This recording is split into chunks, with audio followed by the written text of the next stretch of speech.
Nah, kita ini kan sering mengeluh umur kita pendek. Waktu kita terbatas. Justru sebaliknya, kalian itu masih diberi kesempatan oleh Allah, oleh Tuhan untuk hidup hari ini. Itu sebenarnya manfaatkanlah sebaik-baiknya. Sampai di titik kalian puas dengan hidup yang kalian jalani.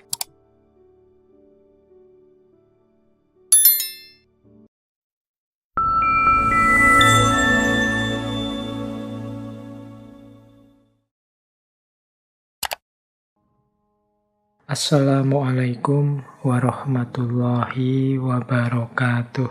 Bismillahirrahmanirrahim. Kalau kita ingin mencapai sesuatu, kalau kita ingin menemukan target-target, kalau kita ingin menemukan apa yang kita inginkan, itu biasanya diperlukan pengorbanan-pengorbanan. Ini logikanya mirip dengan tirakat kalau dalam bahasa Jawa, mirip juga dengan cara berpikirnya puasa.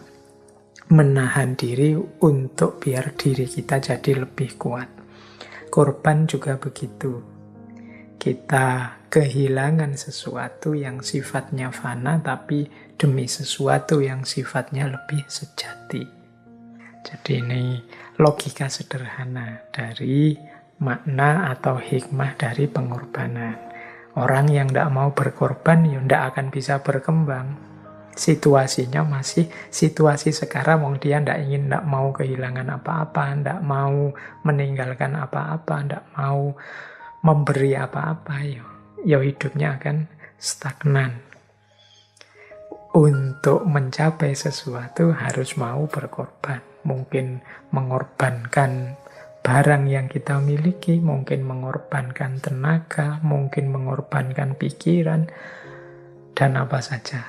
Yang tidak mau berkorban sama sekali, ya tidak akan mencapai apa-apa. Tapi kan tidak apa-apalah kita sedikit-sedikit korban seperti itu demi mendapatkan sesuatu yang kita anggap lebih berharga. Nah, yaitu sebenarnya ringkasnya hikmah makna di balik pengorbanan secara filosofis. Nah, kita masih ternyata malam hari ini melanjutkan materi kita. Malam hari ini kita ketemu beliau. Beliau ini tokoh dari aliran Stoik atau Stoikisme yang dulu pernah kita bahas. Termasuk salah satu tokoh besarnya juga pernah kita bahas, yaitu Marcus Aurelius. Malam hari ini kita bahas tokoh yang lain, yaitu Seneca. Ada banyak pandangan-pandangan stoik itu yang menariknya selaras. Makanya wacana-wacana stoik itu rasanya kok nyambung ya dengan kita. Nah, kita angkat kemudian tokoh-tokohnya untuk biar kita sadar bahwa hikmah itu, kebaikan, kebenaran, kebijaksanaan itu ada di mana-mana. Kita harus terbuka, tidak tertutup, tidak merasa bahwa kitalah yang paling benar, kitalah yang paling baik. Ternyata di mana-mana, bahkan termasuk dari barat yang sering kita kritik, bahkan dari barat yang masa lalu, kita menemukan banyak sekali hikmah-hikmah, kebenaran-kebenaran. Jadi paling tidak pelajaran utamanya adalah mari tidak menutup diri. Ya tentu saja hikmah-hikmah itu kita kontekstualkan, kita sesuaikan, kita cocokkan dengan kondisi hidup kita masing-masing. Yon, ndak pasti kemudian semuanya persis pas, cocok untuk hidup kita, ya ndak begitu. Kita makhluk yang berakal tentunya bisa mengadaptasi, menyesuaikan. Kadang-kadang kan kita itu begitu, kalau ada orang menasihati apa, kemudian ada yang 100% percaya, ada yang 100% membantah. Yang 100% percaya itu juga ndak bagus karena ndak kritis. Pasti dari ide-ide, gagasan-gagasan yang sangat luas, itu ya ada yang cocok kandungannya, ada yang ndak cocok. pikirannya Seneca ini nanti mungkin banyak yang cocok, tapi pasti ada juga yang tidak sesuai, tidak relevan. Jadi, 100% diterima tidak bijaksana. 100% ditolak juga tidak bijaksana, karena nanti kita bisa jadi kehilangan khazanah-khazanah penting.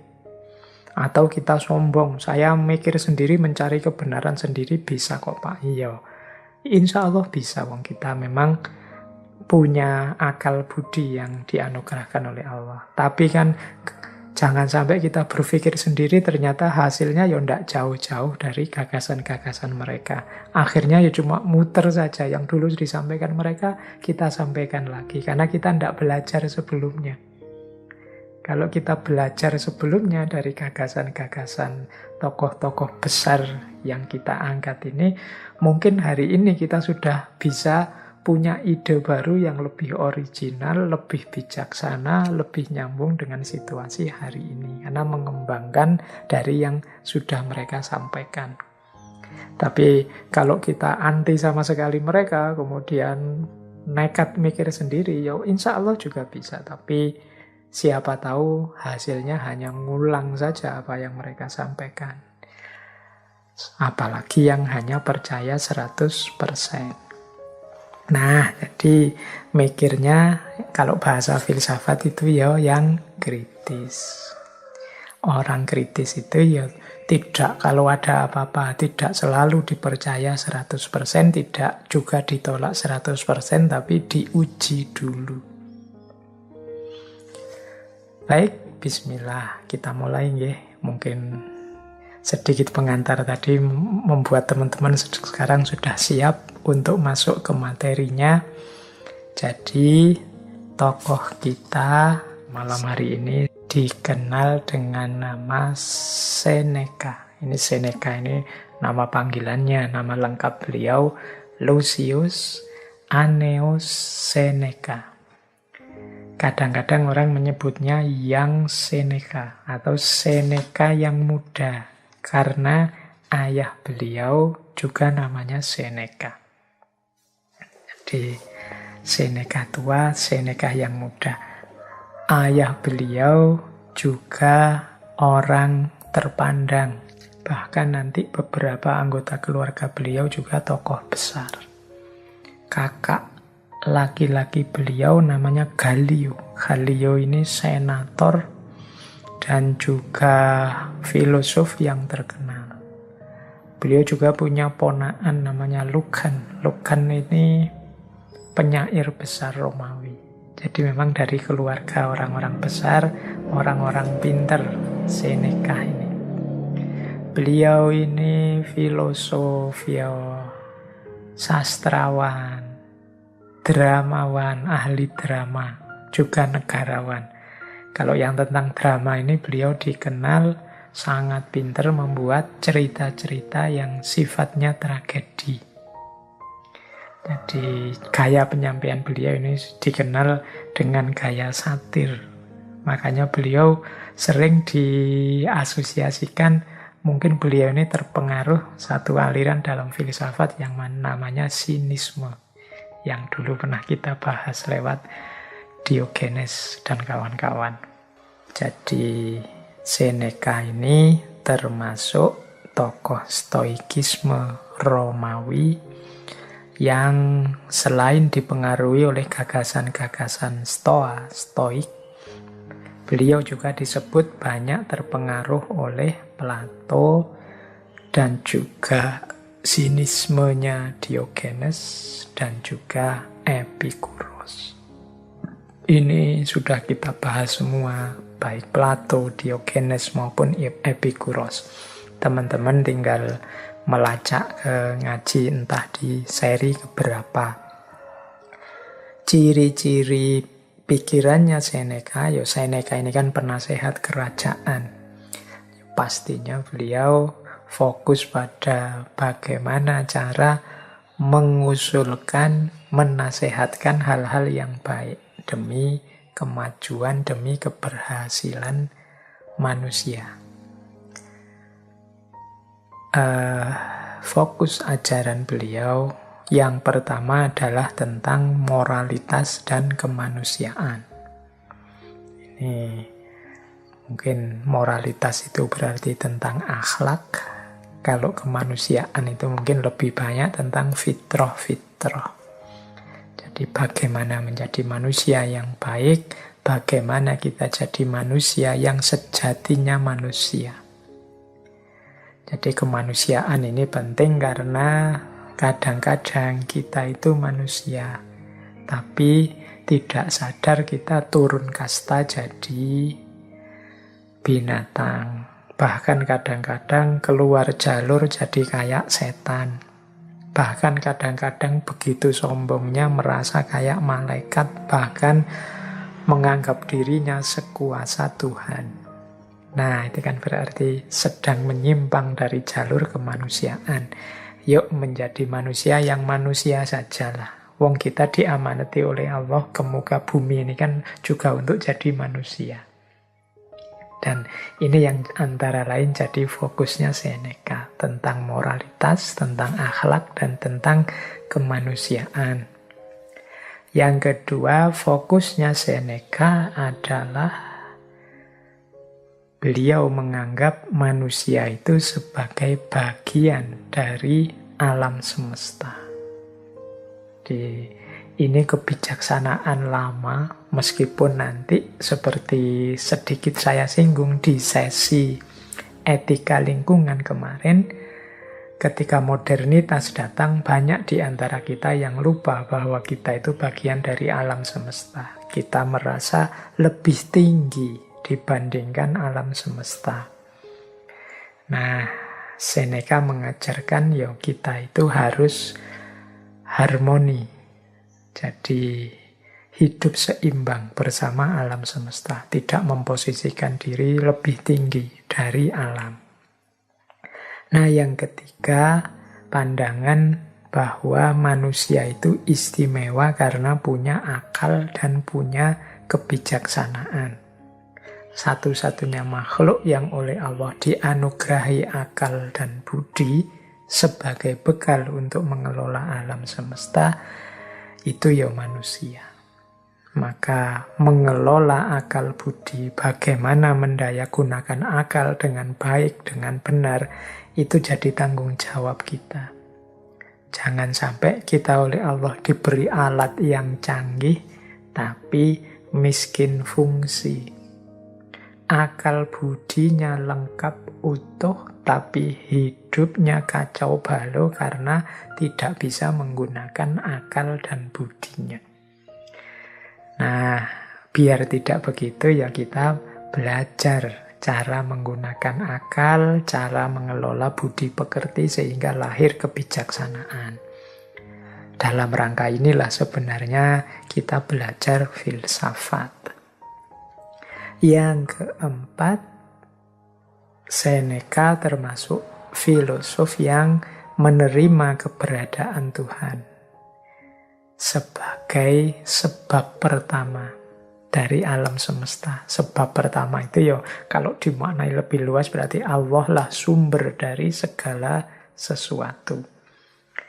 Dan yang kedua, Seneca juga dalam konteks ketuhanan menerima namanya divine reason.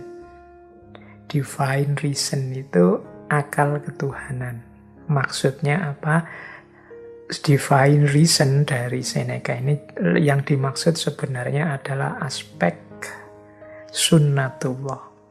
Bahwa alam semesta ini termasuk manusia, di dalamnya berlaku hukum-hukum yang ditetapkan oleh Allah. Jadi berlaku divine reason. Ada mekanismenya. Termasuk mekanisme sunnatullah itu kalau sehubungan dengan manusia, seperti yang saya sampaikan di awal tadi, bahwa hukum hidupnya manusia antara lain berbunyi, kadang-kadang kita harus sakit dulu demi menemukan kesehatan. Kita harus kehilangan dulu demi mencapai sesuatu. Kita harus capek dulu demi keberhasilan. Nah, itu di antara divine reason-nya. Dan Seneca menerima ini. Jadi gagasan-gagasan Seneca itu fokusnya pada moralitas dan kemanusiaan, manusia sebagai bagian dari alam semesta, manusia sebagai makhluk dengan akal dan kebijaksanaan, dan yang keempat, Tuhan dan divine reason.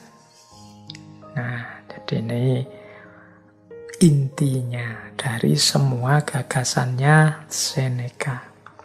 Isu yang pertama yang kita angkat malam hari ini, yaitu pandangan-pandangannya Seneca tentang kehidupan. Ada beberapa pernyataannya Seneca yang menurut saya penting kita renungkan tentang kehidupan. Yang pertama, beliau bilang begini, kadang-kadang hanya untuk hidup kita memerlukan keberanian. Nah, kalimat ini mendalam sebenarnya. Banyak orang yang hidup, tapi sebenarnya dia tidak berani hidup. Tidak berani hidup itu bisa dalam arti tidak berani menerima tantangan, bisa dalam arti mandek dan tidak mau mengembangkan diri. Bisa dalam arti melarikan diri dari masalah-masalah konkret yang dia hadapi. Bisa dalam arti tidak mampu memanfaatkan potensi-potensi yang dimiliki. Jadi ini bisa kita sebut orang yang tidak berani hidup. Jadi kita dianugerahi oleh Allah kehidupan, tapi perilaku kita seperti orang yang tidak berani hidup. Termasuk mungkin bisa kita tafsirkan orang yang tidak berani hidup itu orang yang tidak mau menjaga hidupnya sendiri. Orang yang sembrono dengan hidupnya sendiri. Itu menurut saya juga bagian dari orang yang tidak berani hidup. Jadi kan ada orang itu yang sudahlah, saya tidak perlu diatur-atur, saya nekat saja, nanti kalau mati kan ya sudah. Nah orang ini berani mati sebenarnya, tapi kalau ditelusuri dia tidak berani hidup. Orang hidup itu berani mati bagus, tapi dia juga harus berani hidup. Jadi ini kalimat yang pertama ini menurut saya penting. Kita hidup itu ya harus lengkap. Hidup ya berani, mati ya berani. Banyak orang yang tidak berani hidup. Meskipun dia berani mati. Atau ada yang sebaliknya. Berani hidup tapi tidak berani mati. Biasanya juga terus orang yang tidak berani mati ini macet, mandek, tidak mau berjuang, tidak mau berkembang karena khawatir mati. Dua-duanya negatif. Kita harus berani hidup juga berani mati. Nah, kemudian itu pandangannya Seneca yang pertama tentang kehidupan. Yang kedua, kata Seneca begini, selama engkau masih hidup, teruslah untuk belajar hidup. Jadi ini pernyataan ini menurut saya menegaskan bahwa hidup ini sifatnya dinamis, berubah-ubah, berkembang. Oleh karena itu kita juga harus punya sifat mental yang dinamis, mau berubah, mau berkembang. Caranya ya kita harus belajar terus tentang hidup kita ini. Logika yang kemarin benar, sekarang mungkin tidak cocok lagi, tidak pas lagi dipergunakan. Maka ayo terus belajar. Jadi ini pandangannya Seneca yang kedua. Berarti belajar itu wajib, penting. Ini agama kan juga sudah tegas menyatakan itu. Belajar terus, jangan berhenti. Maka kita istiqomahi antara lain ngaji filsafat ini. Jadi itu nasihatnya yang kedua. Jadi hiduplah dengan berani. Yang kedua, terus belajar, jangan berhenti. Karena kehidupan ini sifatnya dinamis, berubah. Kalian harus pinter mengadaptasi situasi-situasi yang kalian hadapi. Ya termasuk ngaji, materi-materi ngaji ini kan kalian harusnya cerdas menghadapi. Jadi tidak harus kemudian isinya diterapkan semua. Ada kalanya tidak relevan. Atau dalam situasi tertentu bisa tidak pas. Jadi selama engkau masih hidup, teruslah belajar. Jadi itu nasihatnya Seneca yang kedua. Yang ketiga, yang tentang kehidupan. Beliau bilang begini, hidup itu panjang kalau engkau tahu cara menggunakannya. Nah, kita ini kan sering mengeluh umur kita pendek. Waktu kita terbatas. Kata Seneca justru sebaliknya, kalian itu masih diberi kesempatan oleh Allah, oleh Tuhan untuk hidup hari ini, itu sebenarnya manfaatkanlah sebaik-baiknya. Sampai di titik kalian puas dengan hidup yang kalian jalani. Kalau kalian bisa cara memanfaatkan detik per detik usiamu itu, insya Allah hidupmu itu sebenarnya rasanya akan panjang. Jadi hidup itu panjang kalau kita tahu cara menggunakannya. Tapi kalau kita tidak tahu cara memanfaatkan hidup ini semaksimal mungkin, detik per detik, jam per jam, hari per hari, minggu per minggu, bulan per bulan, ya hidup ini rasanya pendek. Biasanya terus kita kaget-kaget. Waduh, sudah tanggal 1 lagi ini. Sudah ganti bulan ini, tidak terasa sudah seminggu ini, tidak terasa sudah. Kita akan selalu begitu kaget terus. Itu menandakan kita belum memanfaatkan waktu kita sebaik mungkin. Ini nanti yang mengesankan, ternyata waktu itu hari ini semakin cepat ya rasanya. Enggak, waktu itu tetap sama. 1 jam ya tetap 60 menit, 1 bulan tetap 30 hari. Hanya saja terasa pendek karena kita lewatkan begitu saja. Jadi rumus hidup yang ketiga kalau versinya Seneca, yuk kita manfaatkan waktu hidup kita, kita manfaatkan detik per detik segala fasilitas yang kita dapat sebaik mungkin sehingga kita tidak menyesal. Jadi karena hidup itu panjang. Kalau tidak, itu nanti berlaku kalimat selanjutnya. Saat kita menunggu kehidupan, kehidupan itu sendiri berlalu. Jadi kita terlalu lama nunggu, kita terlalu lama menunda, kita terlalu banyak cari alasan-alasan untuk melakukan sesuatu, kebaikan, kebenaran, kemanfaatan. Akhirnya hidup itu berlalu. Jadi kita itu kan sering nawar sesuatu yang harusnya segera kita lakukan. Jadi saya lupa itu pernah di salah satu kitab itu disebut ciri-cirinya akhir zaman itu waktu terasa semakin pendek. Waktu terasa semakin pendek itu bisa nama lain dari kita yang semakin tidak mampu menggunakan waktu secara bermanfaat. Wong kita kalau pegang HP itu, sekali pegang itu bisa jam-jaman kan, buka ini, buka itu, lihat video ini, video itu, lihat, terus loh tiba-tiba sudah sore, wah tiba-tiba sudah malam, tiba-tiba sudah waktunya tidur, terus begitu umur kita tambah. Baik, jadi itu rumus selanjutnya. Saat kita menunggu kehidupan, kehidupan itu sendiri kemudian berlalu. Kita kehilangan momen, kita kehilangan kesempatan. Yang terakhir, ini pesannya Seneca tentang kehidupan. Sebagaimana dongeng, demikian pula kehidupan. Yang penting bukan panjangnya, namun baiknya. Jadi ini pesan untuk kita, hidup ini jangan hanya fokus pada panjang pendeknya, tapi juga kualitas isinya.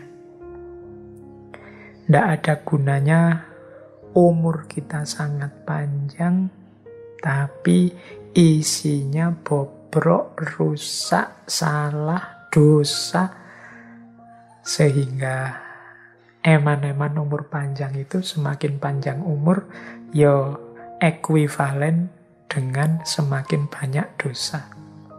Jadi panjang pendek itu tidak penting. Yang penting kualitasnya, baik atau buruknya. Itulah kunci dari hidup. Jadi kita dapat beberapa pelajaran dari Seneca tentang kehidupan. Yang pertama, mari hidup dengan berani. Mari terus belajar. Kemudian mari kita manfaatkan, gunakan hidup kita sebaik mungkin. Semoga kehidupan kita adalah hidup yang berkualitas, yang nantinya tidak kita sesali. Kita puas dengan hidup kita, kita lega dengan hidup kita karena sudah kita perjuangkan semaksimal mungkin sesuai yang kita tahu dan kita mampu.